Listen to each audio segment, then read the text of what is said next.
친밀함에 대한 갈망이 생기는 이유. 2023년 7월 28일. 예수께서 이르시되 내 마음을 다하고 목숨을 다하고 뜻을 다하여 주 너의 하나님을 사랑하라 하셨으니 마태복음 22장 37절에 나오는 말씀입니다. 주님의 소중한 자녀 여러분, 그리스도인이 된다는 것은 무엇을 의미는지요? 우리는 예수님을 사랑하고 마음을 다해 그분을 섬기기를 원한다고 말합니다. 하지만 우리 마음이 삶에서 만나는 영향력 있는 인물들의 영향을 많이 받는다면 어떨까요? 우리가 존경하고 본받고 싶어 하는 남성과 여성의 영향을 받는다면 어떤가요?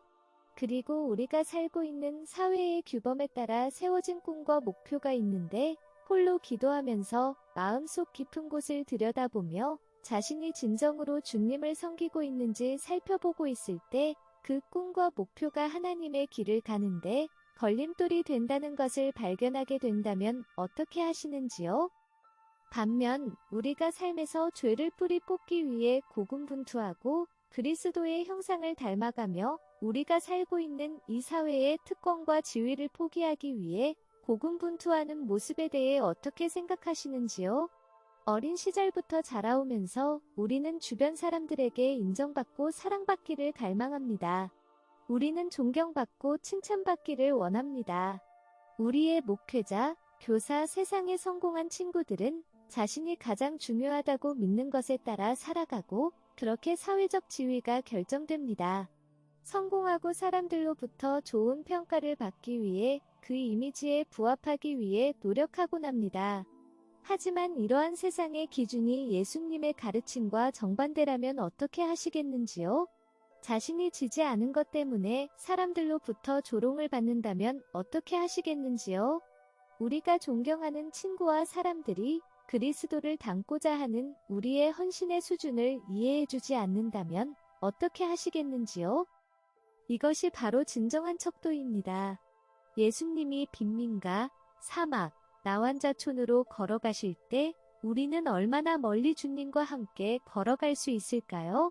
우리의 목회자, 친구, 친척들이 그 길은 너무 극단적이라고 거부하는데도 참된 복음의 삶으로 한 걸음 한 걸음 내딛는 것을 지켜보는데도 여러분은 얼마나 멀리 주님과 함께 걸어가실 수 있으신지요? 사람들이 그런 복음 가득한 삶의 방식을 우스꽝스럽고 어리석다고까지 조롱하고 있을 텐데 그래도 주님과 함께 걸어가시겠는지요? 주님께서 우리를 더 깊은 물로 데려가실 때 다른 사람들은 그 물을 조롱합니다. 이단이라고 정죄하는 물, 세상의 인정으로부터 우리를 단절시키는 물이라고 조롱하는데도 주님께서 그 물로 인도하시는 것을 느낄 때 우리는 어떻게 해야 할까요? 예수님을 따르다가 모든 것을 잃고 존경하던 사람들의 존경심마저 잃는 편을 택하시겠는지요? 아니면 예수님이 살았던 그 극단적인 삶을 교묘하게 피하고 사람들의 의견과 삶의 방식에 맞추기 위해 우리 자신의 생각을 조금씩 바꾸고 타협하는 편이 나을까요? 사랑하는 여러분, 저도 한때 세상의 찬사를 원했기 때문에 순수한 복음, 겉보기에 급진적인 복음의 부름에서 피해 뒤로 물러났던 적이 있습니다. 저는 잘 살고 싶었고 아름답게 단장하고 예쁜 옷을 입고 싶었고 목사님과 목사님의 사모님에게 존경받고 싶었고 교인들에게 인정받고 싶었기 때문에 예수님이 제 마음에 주신 부르심을 따라가지 않았습니다. 그러던 어느 날 밤 꿈을 꿨습니다. 저는 바다에 있는 여객선을 타고 있었는데 갑판 아래쪽으로 내려갔습니다. 한 테이블 앞에 선장이 있었는데 제게 이렇게 말했습니다. 주님이 당신을 부르셨는데 당신은 주님을 놓쳤습니다. 하지만 그분은 다시 부르실 것입니다. 그 순간 제가 얼마나 가슴이 찢어지고 낙담했는지 말로 다 표현할 수 없습니다. 하나님께서 저를 부르셨지만 저는 그분의 부르심을 버린 것이었습니다. 여러분 중 일부는 예수님과 더 깊이 동행하기를 갈망하고 있기 때문에 이 이야기를 여러분과 나누는 것입니다. 그분은 우리의 관심을 끌기 위해 노력하고 삶에서 매우 특별한 부르심을 따르도록 인도하시지만 그 부르심이 세상의 기준으로 볼 때 너무나 다르고 동료들이 받아들일 수 없는 것이 대부분이어서 그런 부르심을 우리는 무시하곤 합니다. 만약 당신이 이 급진적인 부르심에 응답했다면 당신은 이미 종교 광신자라는 조롱과 비난을 받았을 것입니다.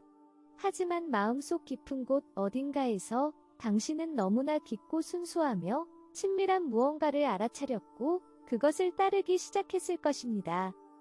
친구들은 당신의 이야기를 들으면 그들이 성경에서 배운 것과 자신들이 추구하는 번영하는 삶의 방식에 맞지 않으니 그 길을 가지 말라고 경고하고 조롱할 것입니다. 하지만 여러분의 내면에는 여전히 그 길에서 예수님을 훨씬 더 많이 느끼는 경험을 했을 것입니다. 그 길을 걷는 것으로 인해 치러야 할 대가를 생각하고 다른 사람들의 의견에 동의하고 그 길이 거짓되고 실용적이지 않다라고 비판을 했을 수도 있습니다. 그 길은 확실히 여러분의 라이프 스타일을 지탱하기 위해 원했던 6단위의 금전적인 수입을 제공하지 않을 것이며 여전히 많은 것을 버려야 하는 길이기 때문입니다. 그래서 이제는 어떤 울타리 안에 있기는 하지만 모든 친구들이 살고 있는 존경할 만한 기독교인의 길을 걸어가고 있을 수도 있습니다. 하지만 주님과의 진정한 친밀감에 대한 갈망은 사라지지 않았을 것입니다. 그래서 더 많은 성경적인 지식이 예수님에 대한 갈망을 충족시킬 것이라고 생각하며 성경에 파묻히기도 할 것입니다. 그러나 성경을 더 많이 공부하고 몰입할수록 자신이 얼마나 참된 그리스도인의 삶에서 동떨어져 있는지 깨닫게 되고 예수님과의 친밀한 관계에 대한 갈망이 여러분의 마음속에서 떠오를 것입니다. 성경은 지식은 사람을 부풀어 오르게 하지만 사랑은 영혼을 높인다고 가르칩니다. 배운 것에 대해 자부심을 가질 수는 있지만 그것이 여러분의 삶에서 결여된 주님과의 친밀감하고는 뭔가 연결되지 않을 것입니다. 그러나 예수님은 포기하지 않으시고 성령님은 포기하지 않으시기 때문에 주님과 친밀한 관계를 맺은 다른 사람들을 볼 때 뭔가 부러운 마음이 느껴지고 그들의 헌신에 도전을 받기도 하고 자신은 아무리 노력해도 마음의 아픔은 계속 남아있는 것을 느낄 것입니다. 소중한 가족 여러분, 예수님의 모든 것을 원한다면 그분께 모든 것을 드려야 합니다. 사회 규범, 심지어 기독교 규범에 굴복해서는 안 됩니다. 목사님이나 친척들이 어떻게 생각하는지를 고려하지 않는 편이 낫습니다. 세상적인 어젠다를 계속 붙잡고 있을 수 없으며 큰 가치를 가진 참된 진주이신 그분을 얻기 위해서는 이 세상에서 소중히 여기는 모든 것을 벗어버려야 합니다. 하나님의 나라는 마치 밭에 감춰진 가장 정교하고 완벽한 보물을 발견한 사람과 같습니다. 그래서 그는 자신이 가진 모든 것을 팔아 그 밭을 사서 이 가장 귀한 보물을 얻는 것입니다. 이 비유는 예수님을 모두 가지려면 우리가 가진 모든 것을 드려야 한다는 교훈을 줍니다.